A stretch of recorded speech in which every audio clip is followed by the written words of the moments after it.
By way of background, I was a nationally ranked athlete for about 3 decades in a very interesting sport. And then simultaneously, towards the end of that athletic career, I got involved in the first coherent transformative practice brought forth here in the West, ITP, Integral Transformative Practice, created by Michael Murphy and George Leonard. And it was interesting because those last years of my athletic experience were the first few years of my ITP experience, and they were the best years of my athletic experience. So there was an interweaving where one affected the other. Since then, I've been involved in ITP for about 20 years. I'm the vice president of ITP and a lineage holder in the practice. So it's really the synthesis of sports, energy, and consciousness. Having a sports and athletic background has been something that's always been an approach for me. And when I was young, I had these remarkable athletic experiences, but I didn't have the words or the language to describe what had actually occurred for me.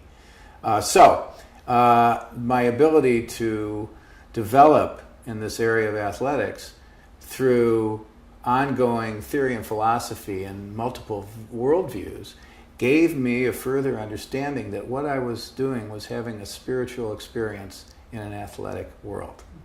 So the second part of this beautiful triumvirate, sports, energy, and consciousness, the energy part of it. And this is physical energy, anatomical energy, and also subtle energy.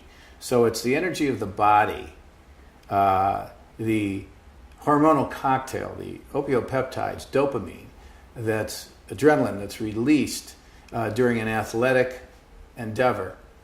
So there's the physical side of energy, but there's also the subtle energy part of it that has absolutely captivated me for decades.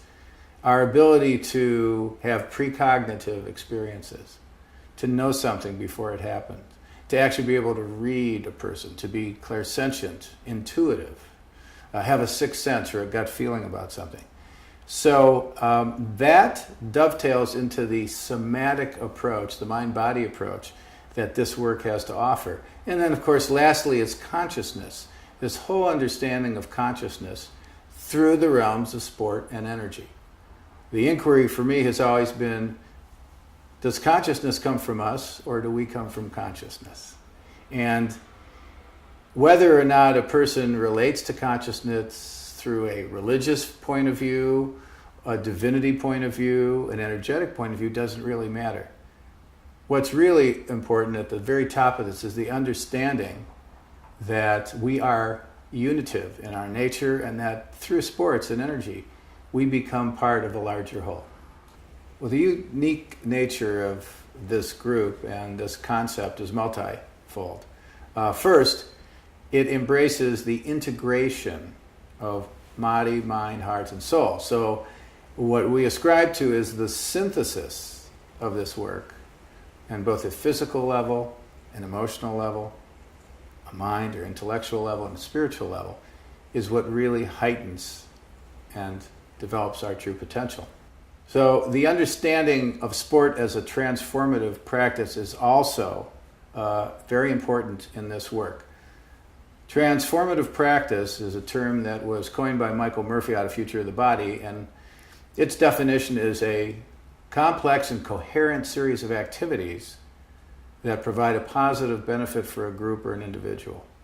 Anything can be transformative. Sports, certainly, lovemaking, business, driving, depending upon how it's done. So we look at transformative practices through the lens of sports. And lastly, we also look at the extraordinary capacities that sports actually has to offer and reveal to ourselves and to the world. And when these things happen, what we find is that these kinds of experiences galvanize the public, either the viewing public or the participating public. And sports is a potent medium that appeals and is viewed and watched and played by literally billions of people. So it's a very powerful portal, an entryway into people's understanding of not just sports, but of life itself. So this, to me, represents a higher order of consciousness, of human development. And when we look at our present condition, we are Homo sapiens sapiens, and through the development of transformative practices, we get an opportunity to live our evolutionary birthright. So it's the evolution of mankind through the lens of sports that is so powerful. The other part of the work that we do is its highly experiential nature. So we have multiple theories and philosophies and worldviews, and we have transformative practices. We do them in communities or groups or practice groups. And the work is highly experiential, so the learning is in the body. So for the direct experience, you cannot get this on a teleseminar. You can't get this in a video. It is the direct experience and the transmission of this work from a teacher to a practitioner.